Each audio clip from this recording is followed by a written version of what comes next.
উপস্থিত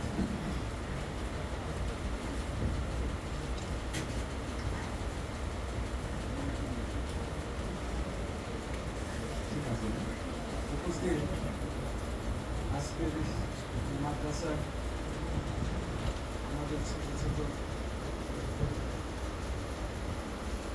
সন্তান তুল্য ভাই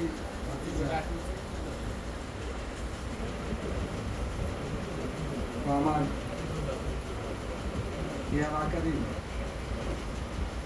আমার অতি পরিচিত আপনজন এবং এই এলাকার নেতৃত্ব দিয়ে আসছে একটি বিশেষ দল সেই নেতৃবৃন্দ এবং শিক্ষক মন্ডলী। আসসালামু আলাইকুম।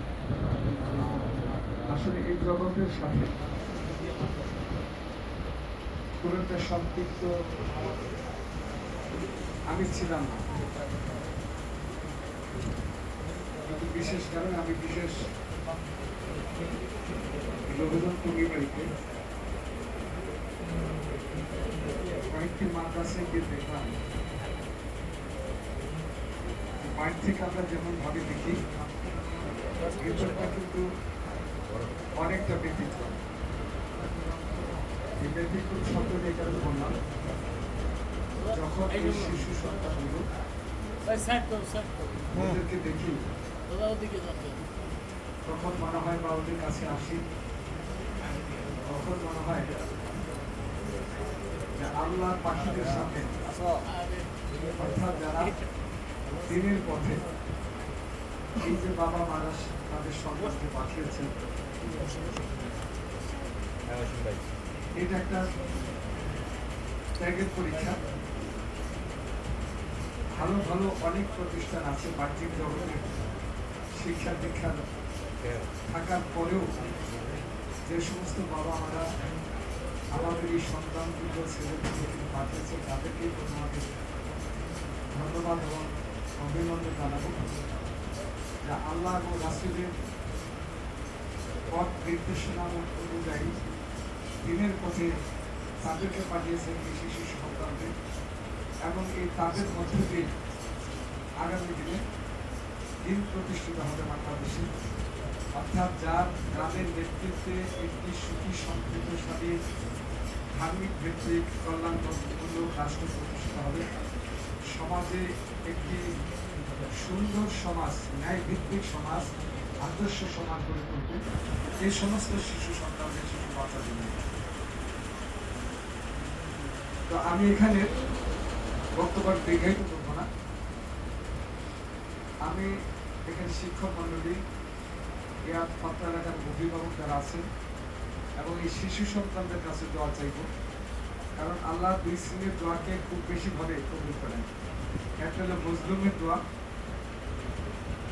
আলেমের দোয়া, আরেকটা হলো এই যে শিশুদের, যখন শিশুরা আল্লাহর দরবারে হাত তোলে তখন আল্লাহর আরশ কাঁপতে থাকে যে আমার এই শিশু সন্তান, অর্থাৎ এই যুবক যে যৌবন বয়সে তার থাকার কথা এই দুনিয়ার আরাম আয়েশ আনন্দ ফুর্তি সমস্ত কিছু নিয়ে, ঠিক সেই মুহূর্তে যুবক দুনিয়াকে ভুলে গিয়ে আমার দরবারে হাত তুলেছে, আমার কাছে মাথা নত করেছে, আমাকে সিজদা দিয়েছে।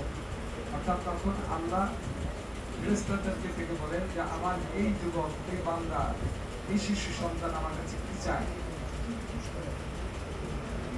ওদেরকে সন্তুষ্ট করার জন্য আল্লাহ নিজেই বেকুল হয়ে যান, পাগল হয়ে। এই কথাগুলো আমরা আলেমদের কাছ থেকে শুনেছি।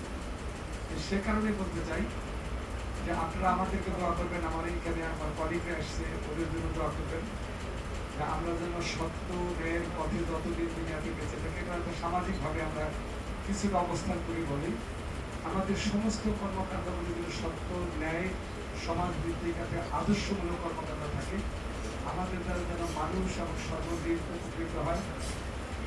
মৃত্যুর আগ পর্যন্ত যেন আমরা একটা শপথ নিয়েছি, আমরা মুসলমান, যে 5 ওয়াক্ত নামাজের মধ্যে আল্লাহকে দর্শন করা যায়, আল্লাহকে পাবেন অনুভূতির মধ্যে দিয়ে আল্লাহকে পাঁচ ওয়াক্ত আমরা যেন পাওয়া যায়, ঠিক সেইভাবে মৃত্যুর আগ পর্যন্ত যেন আমরা আল্লাহ দরবারে কবর যাওয়ার আগ পর্যন্ত আমরা সেজদা অর্থাৎ নামাজ পড়তে পারি, আল্লাহকে খুশি রাখতে সন্তুষ্ট করে দুনিয়া থেকে বিদায় নিতে পারি। তারপরে দোয়া চাইবো যে আল্লাহ আমাদের তৌফিক দেন এই ধরনের মাদ্রাসাগুলোর জন্য, আমরা যেন আমাদের মধ্যে যে আল্লাহ কিছু করার তৌফিক দেন। আপনাদের সবাইকে ধন্যবাদ। আরেকজন ব্যক্তির জন্য আমি দোয়া চাইব আপনাদের সকলের কাছে, যে আজকে থেকে প্রায় 47 বছর আগে আমি এখানে একটা ছিলাম, আপনাদের এই এলাকার চেয়ারম্যান ছিল মজিদ খান সাহেব। যখন আপনাদের এই রাস্তাটা নির্মাণ হয় জিয়াউর রহমানের নেতৃত্বে, জিয়াউর রহমানের মধ্য দিয়ে এই ঢাকা মাওয়া সড়কটা নির্মিত হচ্ছিল, ঠিক সেই মুহূর্তে হামিদুল্লাহ খান সাহেবের সাথে আমি বাবুবাজার থেকে একটি 50 সিসি হোন্ডা দিয়ে এই রাস্তাটির দেখভাল করার জন্য জিয়াউর রহমান তাকে বলেছিলেন যে রাস্তার কি অবস্থা এটা দেখে একটা প্রতিবেদন দেওয়ার জন্য। হামিদুল্লাহ খান সাহেব আমাকে নিয়েছিলেন।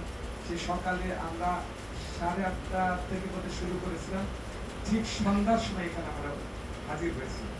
আজকে হামিদুল্লাহ খান সাহেব নাই, আমরা তাকে ব্যস্ত নিশ্চিত করুন। এবং ওনার সাথে আসার পরে এই মজিদ খান সাহেবের বাসায় আমি সেই রাত্রে দাপট করেছিলাম।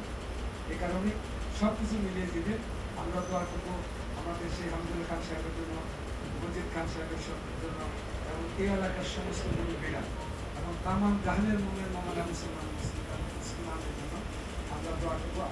আমাদের ভালো রাখি, তাদের জন্য ব্যস্ত রয়েছে। আসসালামু আলাইকুম।